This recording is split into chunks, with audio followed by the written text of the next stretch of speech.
The rain fell hard on the dirty windows of James Miller's small apartment. He sat alone, watching old videos of space launches on his screen. 5 years had passed since they kicked him out of the Space Force. 5 years since the accident that wasn't his fault. James took another drink from his bottle. His medal for bravery hung crooked on the wall, a reminder of better days. A sudden knock on his door made him jump. "Captain Miller, are you in there?" A woman's voice called. James didn't want visitors. He hadn't showered in 3 days, but something about the voice made him curious. "Coming," he said, hiding the bottle under his couch. When he opened the door, a tall woman in a black suit stood there. Her gray hair was pulled back tight, and her eyes looked tired but determined. "My name is Ellen Ward, Director of the Global Space Initiative," she said. "May I come in?" James laughed. The GSI was the biggest space agency in the world. Why would its director come to his small, dirty apartment? "Sure," he said. "Sorry about the mess." Director Ward stepped inside, looking around but not judging. She sat down on the only clean chair. "I'll be direct, Captain Miller. Earth is dying faster than we thought. The air quality index hit record lows last month. The oceans are 30% more acidic than 5 years ago. And the latest food shortage has left 3 billion people on rations." James nodded. Everyone knew things were bad. That's why so many rich people were buying tickets to the Mars colonies. "What does this have to do with me?" he asked. "I'm not a scientist. I'm just a pilot who crashed a very expensive ship." Director Ward smiled for the first time. "That's not what the black box data showed, is it? You saved 12 lives that day by making an impossible landing." James looked away. "Tell that to the review board." "I did," she said, pulling out a small device. She placed it on the table, and it projected a 3D image of a beautiful blue-green planet. "This is Kepler 186f. Our long-range scans show it has breathable air, liquid water, and soil that could grow Earth crops." "It's also 500 light-years away," James said. "Even with our best ships, it would take thousands of years to reach, unless we could travel faster than light." Director Ward's eyes locked with his. James laughed again, louder this time. "Everyone knows that's impossible. Einstein proved it. The physics doesn't work." "That's what they say," Director Ward agreed. "But what if they're wrong?" She pressed another button on her device. A new image appeared. A sleek spaceship unlike any James had ever seen. "This is the Horizon. We built it in secret over the last decade. It uses a new quantum tunneling drive that our best scientists think might, just might, allow for faster-than-light travel." James stared at the ship. It was beautiful, with smooth lines and an unusual engine configuration. 3 test ships with similar technology disappeared over the past 5 years. Director Ward continued. "The scientific community says it's proof the technology doesn't work, but we discovered something they missed." She showed him complicated data that James didn't fully understand. But one thing was clear. There were patterns in the disappearances that suggested the ships didn't break apart. They went somewhere. "We need a pilot, Captain Miller. Someone who can think outside the normal rules when things go wrong. Someone who's not afraid to try the impossible." James looked at his medal on the wall, then back at the director. "Why would anyone agree to this? It sounds like a suicide mission. Because if we don't find a new home soon, humanity won't survive another century on Earth. And because I'm offering you command of the most advanced ship ever built. A chance to make history, or die trying." James thought about his empty life. The bottle under the couch. The nights staring at the ceiling wondering what could have been. "When do we leave?" he asked. 2 months later, James stood in front of the Horizon, docked in the GSI's secret orbital facility. The ship was even more impressive up close, its hull gleaming under the station lights. "She's ready for the final crew inspection, Captain," said Tom Reed, a stocky man with grease-stained hands. As chief engineer, Tom had a reputation for fixing unfixable machines. His last job had ended when he punched his supervisor for cutting safety corners. "How does she look?" James asked. Tom patted the hull. "Like nothing ever built before. The quantum drive is installed and running in test mode. If it works like the models predict," he whistled, "we'll be making history, Captain." Dr. Lisa Cooper approached them, her tablet filled with equations. The youngest physicist ever to win the Nobel Prize, she'd later been pushed out of academic circles for her crazy theories about quantum space. "The drive calculations are complete," she said. "But I need to warn you again, we're pushing into unknown territory. The math suggests it will work, but math has been wrong before. That's why we have you," James said with a smile. "If anyone can solve new problems on the fly, it's you." Michael Davis joined them next. The communications specialist had an unusual talent for understanding patterns and signals. The military had let him go after he developed severe anxiety that kept him from working in normal team settings. "All comm systems are green," Michael said quietly, avoiding eye contact. "But I keep picking up strange background signals when we test the quantum field. It's like echoes of something." "Noted," James said. "Keep monitoring it." Finally, the ship's AI interface flickered to life on a nearby screen.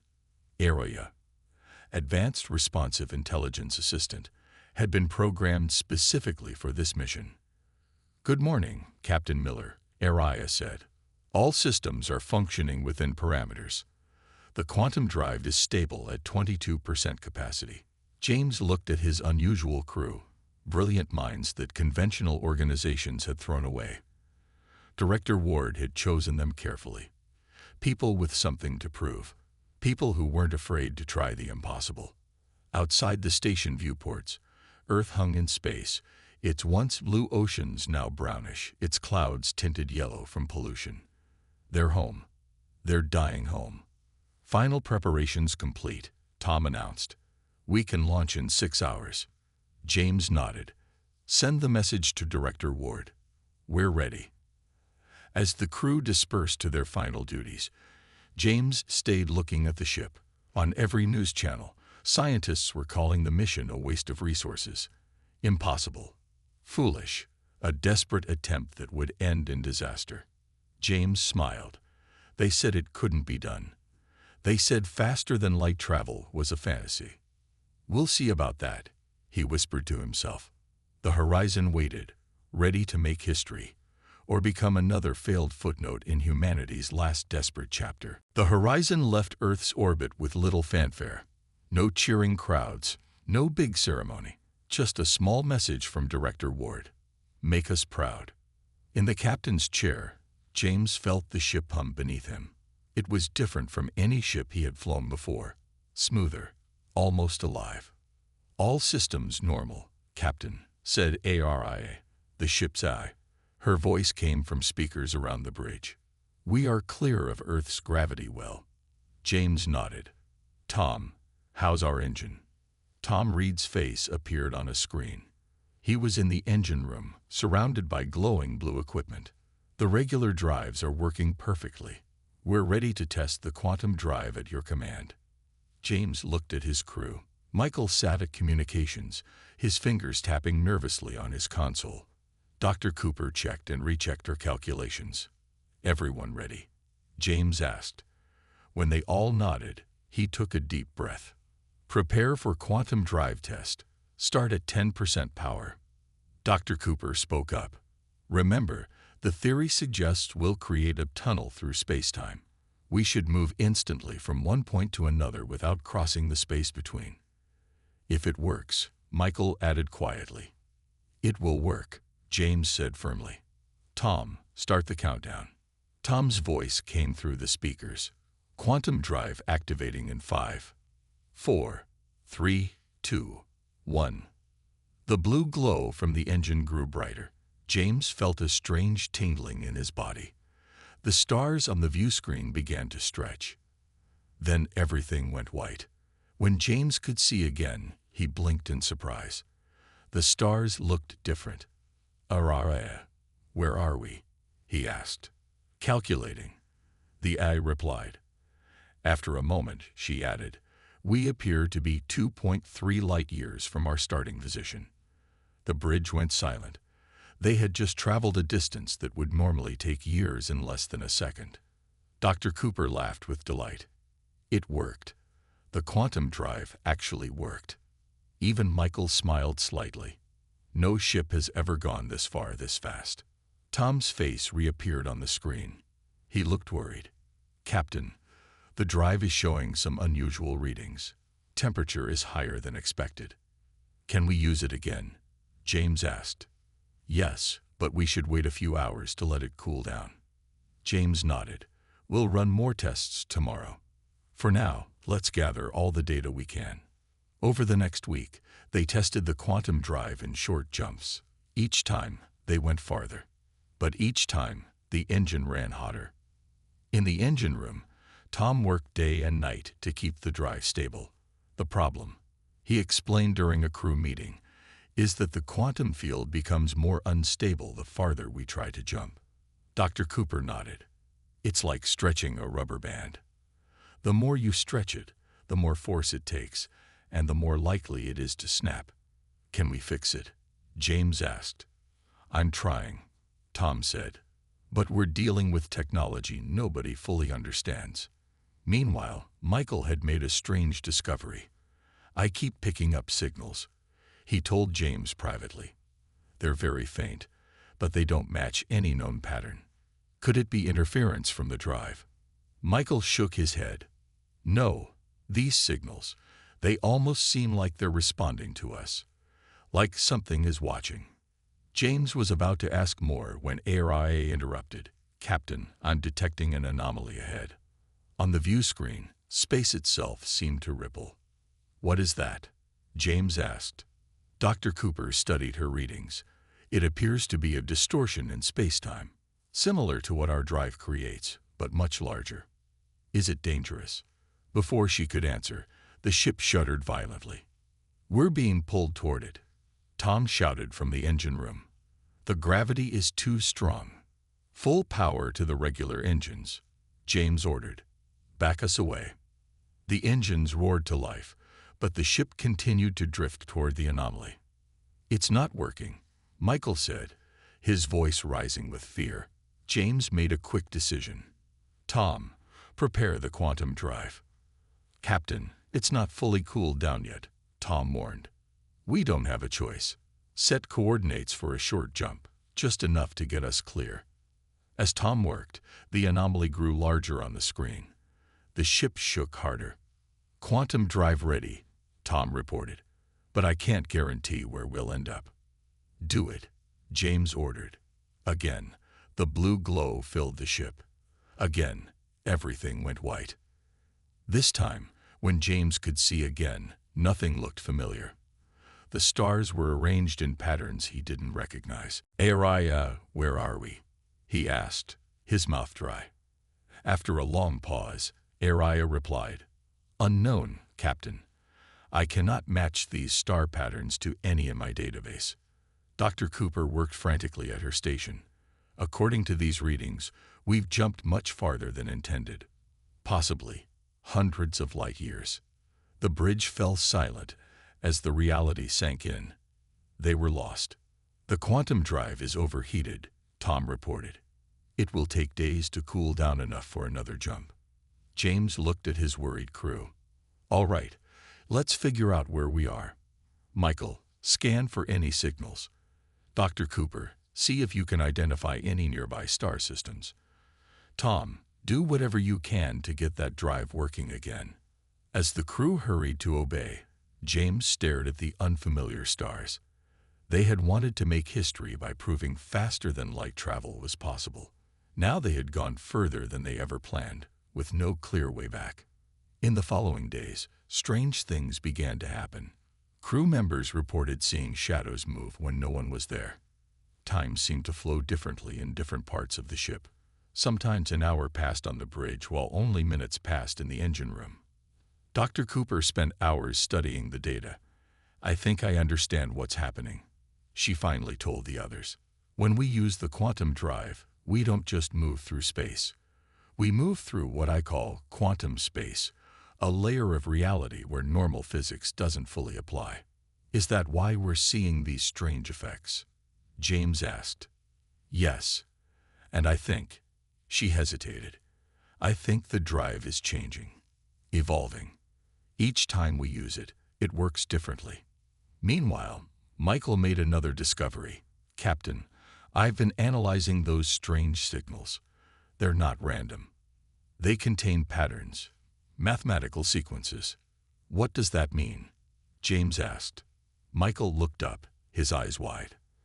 I think they're messages, and some of them contain Earth languages. The crew stared at him.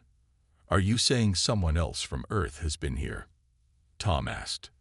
I don't know, Michael said, but these signals are definitely artificial, and they definitely contain human elements. Before they could discuss it further, the ship shuddered again. Warning lights flashed. Hull breach in Section 4. Area announced. Emergency bulkheads activated. What happened? James demanded. Unknown, Area replied. But the quantum drive is showing unusual energy spikes. Tom rushed to the engine room. When he returned, his face was grim. The drive is destabilizing. We need to make a decision, Captain. We can try to limp back toward Earth with conventional engines, a journey that would take generations, or we can attempt one more quantum jump, with no guarantee where we'll end up. James looked at his crew. Despite the fear in their eyes, he saw determination too. Take a vote, he said. Do we go back, or do we go forward? One by one, they gave their answers. Forward, forward, forward. James nodded. Forward it is. Prepare for quantum jump. As they worked to prepare the ship, Dr. Cooper approached James privately. Captain, I've been developing a new theory about quantum space. If I'm right, we might be able to control our jump better than before. What do you need? Time to recalibrate the drive, and faith that my crazy ideas might actually work. James smiled. If they called it impossible, Dr. Cooper, I'm inclined to believe it's worth trying. Dr. Cooper worked through the night. Her fingers flew across her screen as she rewrote the quantum drive's programming. Tom stood beside her, making adjustments to the engine as she directed. Are you sure this will work? Tom asked, wiping sweat from his forehead. Not at all, Dr. Cooper admitted. But our current understanding of physics clearly isn't complete. These anomalies we're seeing suggest there's a pattern to quantum space that we never recognized before. James watched from the doorway. The ship's emergency lights cast everything in a red glow. They had sealed off 3 sections due to damage from the last jump. How much longer? He asked. Almost done, Dr. Cooper said without looking up. Captain, you should know. This jump will be different. If my calculations are correct, we won't just travel through space. We'll be riding the natural currents of quantum space itself. And if your calculations are wrong, Dr. Cooper finally looked at him. Then we'll probably be torn apart at the atomic level. James nodded. Just another day on the horizon. Finish up and meet on the bridge in 30 minutes. Back on the bridge, Michael was still studying the strange signals. Captain, I've managed to isolate one message that repeats more often than the others. He pressed a button, and a scratchy voice filled the bridge. This is Captain Robert Davis of the GSI ship Pioneer. If anyone receives this message, we made it. I repeat, we made it. The quantum drive works, but we can't get back. If you're hearing this, don't attempt to follow our path unless. The message cut off in static. James stared at Michael. The Pioneer. That was one of the test ships that disappeared. 5 years ago, Michael confirmed. But based on the signal degradation, this message was sent less than 3 years ago. Time dilation, Dr. Cooper said as she entered the bridge. Just like we've been experiencing on the ship, time flows differently in quantum space. Can you trace where the signal came from? James asked. Michael shook his head. Not precisely, but it seems to be coming from somewhere in the system we're approaching. James looked at the view screen, which showed a distant yellow star with several planets orbiting it. Then that's where we're going. Dr. Cooper, are we ready for the jump? Yes, Captain. But I should warn you, I've programmed the drive to follow the same quantum path as the signal. It's our best chance of finding the Pioneer. Do it. Everyone took their positions. The damaged ship groaned around them as the engines powered up. Quantum drive at full power, Tom reported from the engine room. Ready on your command. James took a deep breath. Engage. This time, the jump felt different. Instead of the instant white flash, colors swirled around the ship. James felt as if they were being carried by a powerful river. The sensation lasted nearly a minute before the viewscreen cleared, showing them a blue-green planet directly ahead. We've arrived in the target system, Araya announced. The third planet appears Earth-like in composition. Life signs? James asked, his heart racing. Araya paused. Detecting vegetation across 60% of the landmass. Animal life forms present. And human life signs. The bridge erupted in excited voices. Humans. Here. How is that possible? The Pioneer crew must have survived. James raised his hand for quiet. Michael, try to contact them. Michael sent out hailing signals on all frequencies. After several tense minutes, a response came through. Unidentified vessel. This is New Hope Colony. Identify yourself immediately. James couldn't believe his ears. A colony? He activated the comm. This is Captain James Miller of the GSI ship Horizon. We've come from Earth. A long pause followed. Then, permission to land granted, Horizon.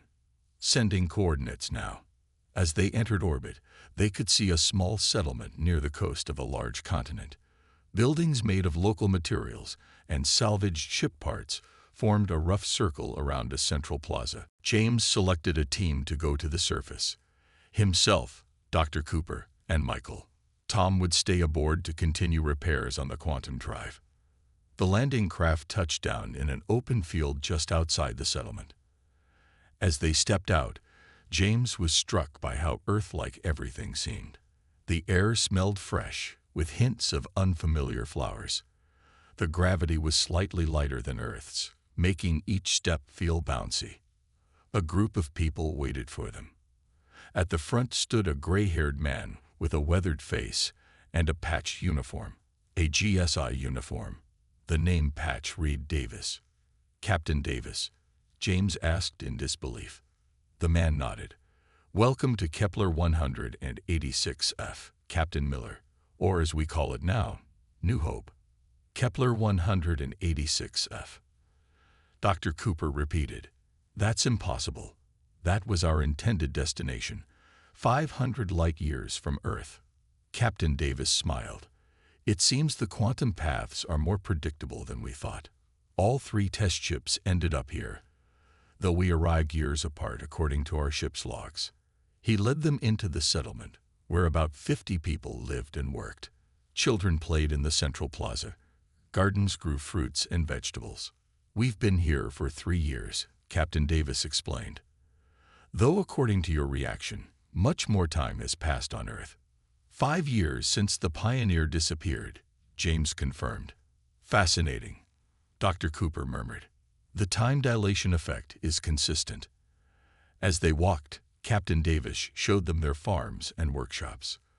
The soil here is perfect for Earth crops with minor adjustments. The local plants have proteins similar to those on Earth. We've even started eating some of the local fruits after careful testing. He led them to a large building made from ship parts. Inside, tables were covered with strange artifacts. And this, Captain Davis said, is why you need to stay. The artifacts were clearly not human-made. They featured smooth, flowing designs with embedded crystals that glowed faintly. We found these in ruins about 20 miles from here, Davis explained. An ancient civilization lived on this planet once. They're long gone, but they left behind technology we're only beginning to understand. He picked up a small device. This one seems to be a power source. It's been running continuously since we found it. with no apparent fuel. Dr. Cooper examined a larger artifact. These crystals, they're arranged in patterns similar to the quantum field equations I've been working on. Exactly, Davis said. Whatever race built these, they understood quantum physics far better than we do. And look at this. He led them to a wall covered in strange symbols. In the center was an unmistakable diagram of a solar system, their solar system, with Earth clearly marked. They knew about us, James whispered. We think they visited Earth in the distant past, Davis said. Maybe even helped early humans in some way. We've only translated a small portion of their writing, but it suggests they were watching over several developing species. Michael, who had been quiet until now, stepped forward. The signals I detected. Our warning beacons. Davis nodded. We placed them along the quantum paths we've mapped. There's something you need to know about this technology. He looked gravely at James. The quantum drive doesn't just let us travel through space. Used properly, it could reshape reality itself. That's why we've been trying to warn other ships away until we understand it better. James thought of Earth. Polluted, overcrowded, dying. But this planet could save humanity. We need to bring this information back and risk others misusing this technology before we understand it. Davis asked. Before James could answer, Tom's voice came through his communicator. Captain, you need to return to the ship immediately. Something's happening to the quantum drive. It's activating on its own. James looked at Dr. Cooper, then back at Davis. I think the decision just got more complicated. James, Dr. Cooper, and Michael rushed back to their landing craft. Captain Davis followed them. I'm coming with you, Davis said. If the quantum drive is activating on its own, I might be able to help. We've studied similar behavior in our ships. The flight back to the horizon was quick. When they reached the ship, they found Tom in the engine room, staring at the quantum drive. The engine glowed with a blue light that pulsed like a heartbeat. It started about 20 minutes ago, Tom explained. No warning. The energy readings are unlike anything I've seen before. Dr. Cooper examined her screens. It's creating a quantum field, but it's not initiating a jump. It's almost like it's communicating. Communicating with what? James asked. His question was answered as alarms began to sound throughout the ship. Multiple objects approaching, Araya announced. They appear to be automated drones of unknown origin. On the bridge view screen, they watched as dozens of sleek, silver objects surrounded the ship. They were unlike any human design, smooth and flowing, with no visible engines or weapons. They look like the artifacts we found, Davis said. Michael worked at the communications console. They're broadcasting some kind of signal. It's similar to the patterns in the alien ruins. Suddenly, the quantum drive's pulse quickened, and the blue glow spread throughout the ship's systems. Screens flickered with strange symbols. The ship's being scanned, Tom said. They're focusing on the quantum drive. RIA, what's happening? James asked. Unknown entities are attempting to access my systems, the AI responded, her voice distorted. They appear to be curious, not hostile. James asked. Negative. But defensive protocols are activating in response to their intrusion. James made a quick decision. Shut down defensive systems. Let them look. Captain, Tom questioned. If they wanted to destroy us, they could have done it already, James reasoned. They're interested in the drive. Let's not give them a reason to see us as a threat. The tension on the bridge was thick as the alien drones continued their scan. Minutes passed. Then, as suddenly as they had appeared, the drones backed away from the ship. But they didn't leave. They formed a ring around the horizon, keeping their distance but clearly standing guard. We're being contained, James said. Dr. Cooper had been studying the data from the scan. Captain, I think I understand what's happening. The quantum drive is based on technology similar to what these aliens used. When we activated it in their home system, it triggered some kind of automated defense. Defense against what? Davis asked. I don't know, but Dr. Cooper stopped mid-sentence as Aria's holographic form flickered and changed. The A's usual human appearance was replaced by swirling patterns of light.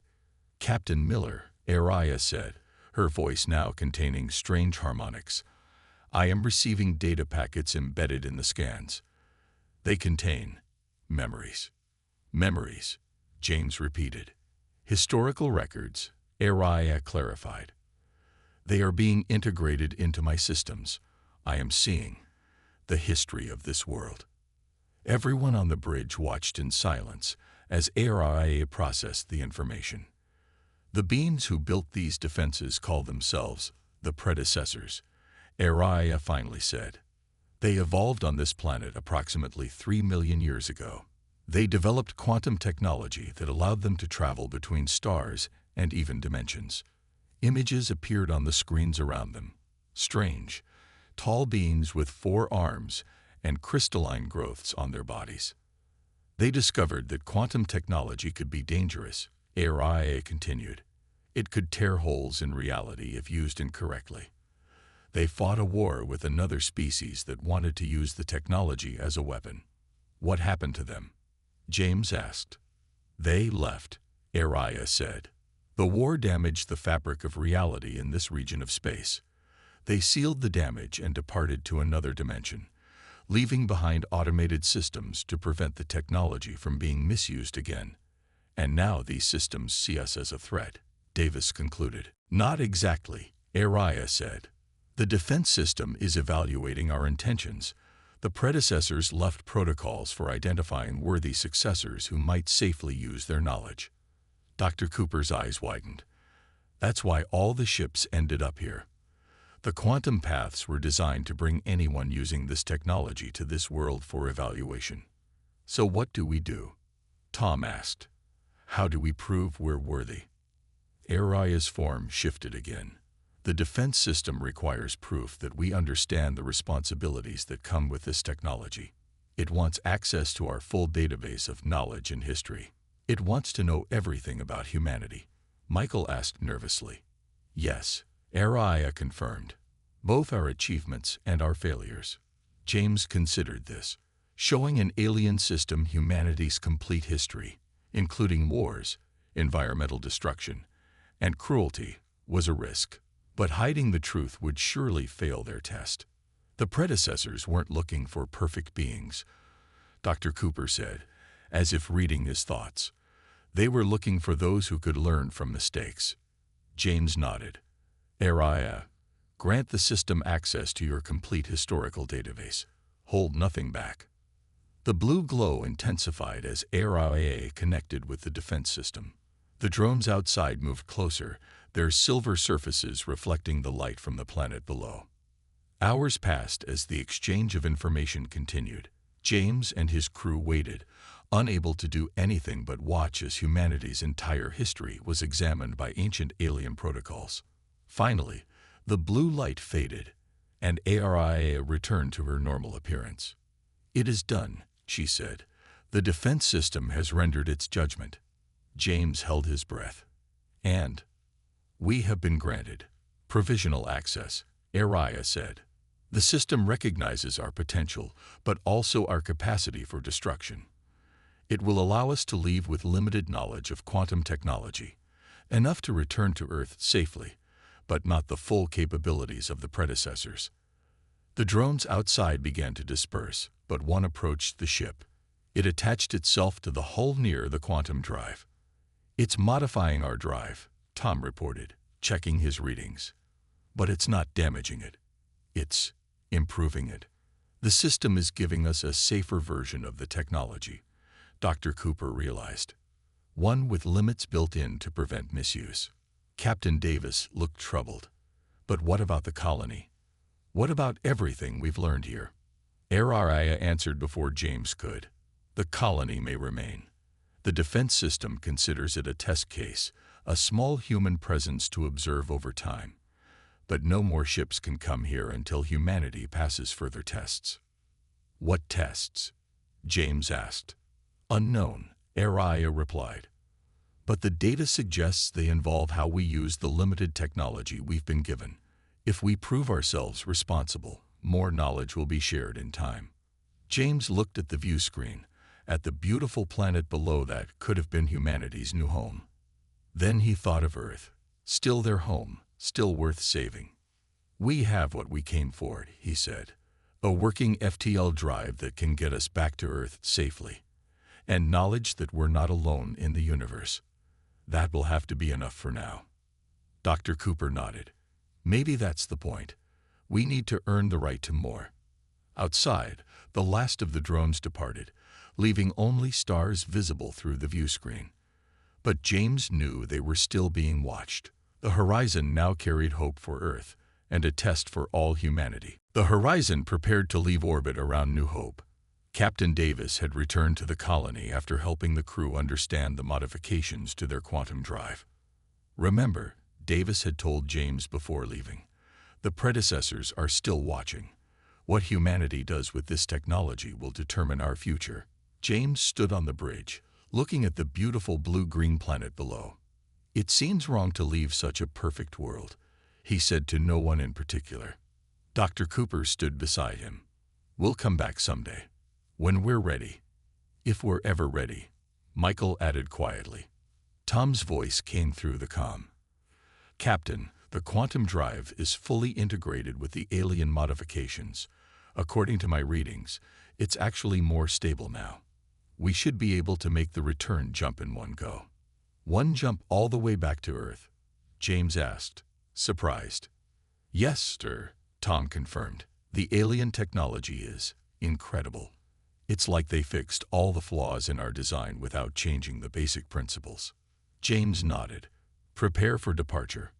Set course for Earth." As the horizon moved away from the planet, James thought about what they were bringing home: a working faster-than-light drive, biological samples from New Hope that could help Earth's damaged ecosystem, and evidence that humanity was not alone in the universe. But most importantly, they were bringing a message that the universe was bigger and stranger than anyone had imagined, and that humanity had both great potential and great responsibility.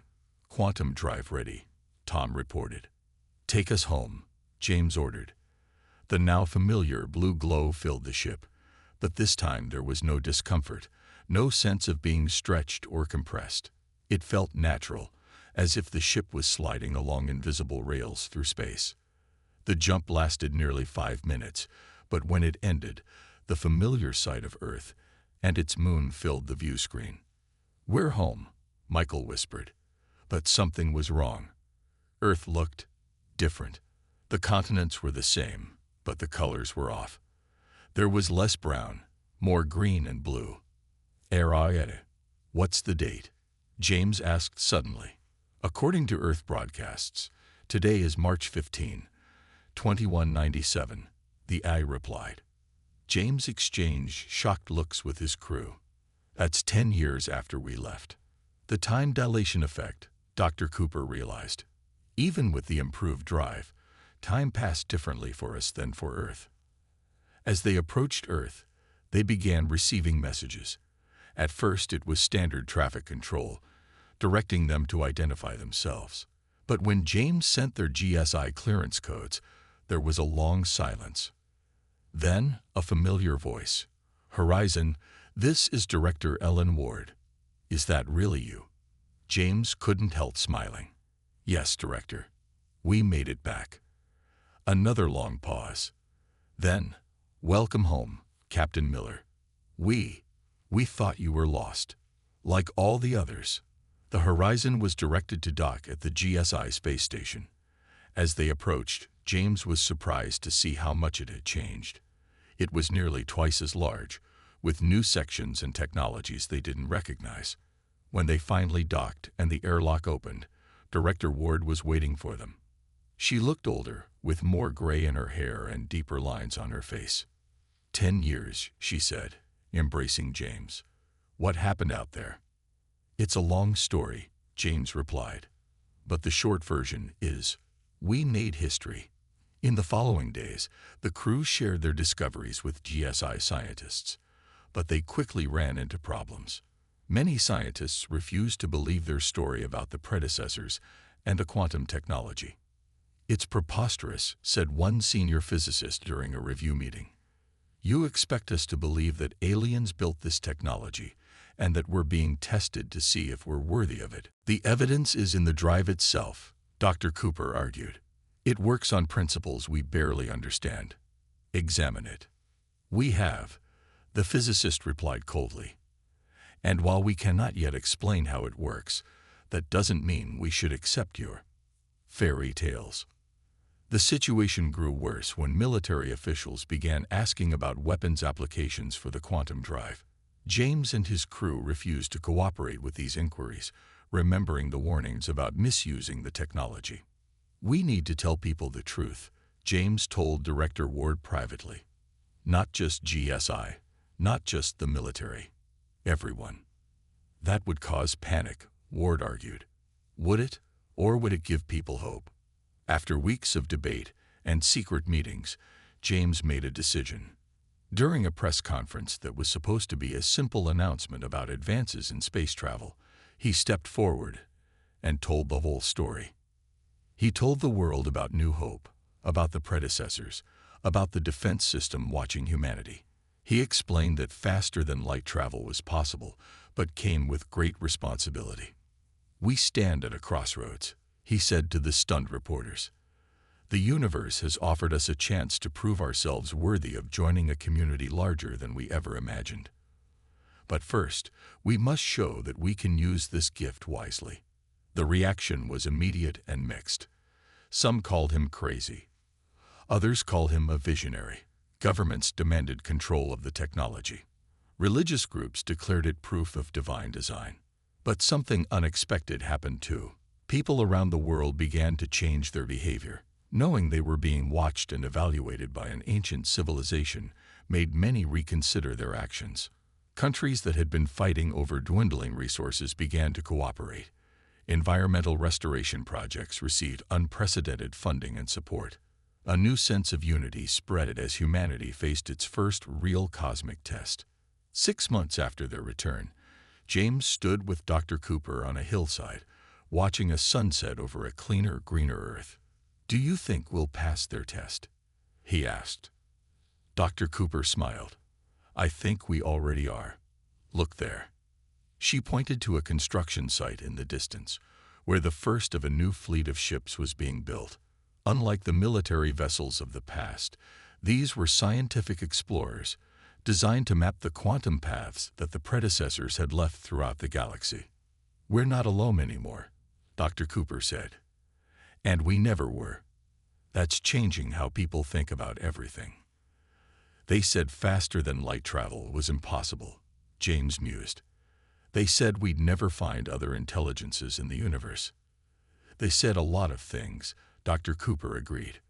"But we made history by proving them wrong." As darkness fell, James looked up at the stars.